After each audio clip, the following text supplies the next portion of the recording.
दोस्तों नमस्कार। Power star Pawan Singh London आखिर क्यों गए हैं? अचानक से पवन सिंह को क्या हो गया कि उनको लंदन जाना पड़ा? क्या है खबर की पूरी जानकारी आपको बताने वाले हैं इस वीडियो में, लेकिन उससे पहले चैनल को सब्सक्राइब करके बेल आइकन की घंटी को जरूर दबा दीजिए। चलिए वीडियो को शुरू करते हैं। दोस्तों पावर स्टार पवन सिंह के गानों का तो हर कोई फ़ैन है। जब इनके गाने आते हैं तो दिल को सुकून दे जाता है, मानो इनके गले के अंदर माँ सरस्वती खुद विद्यमान है, जिनकी आवाज़ को सुन करके हम सभी मंत्रमुग्ध हो जाते हैं। ऐसे आवाज़ के जादूगर पवन सिंह लंदन पहुंच चुके हैं। आखिर लंदन जाने का उनका कारण क्या है? अगर आपको नहीं पता है तो हम आपको बता रहे हैं।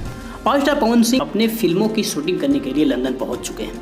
वो कुछ दिन लंदन में अपनी फिल्मों की शूटिंग करेंगे, उसके बाद वापस आएंगे। आपको बता दें कि पवन सिंह का अगला सावन का गाना कुछ ही दिनों में रिलीज होने वाला है। आपको ये भी बता दें कि पावर स्टार पवन सिंह के सावन के गाने बहुत कम ही आए हैं, जो कि लगभग 4-5 गाने इस साल गाए हैं। बाकी के गाने अब आने स्टार्ट होने वाले हैं। तो ये थी पावर स्टार पवन सिंह की बारीक जानकारी। अब अगला अपडेट क्या रहेगा आपको बताने वाले हैं अगले वीडियो में। तब तक के लिए नमस्कार और चैनल को सब्सक्राइब जरूर कर दीजिए।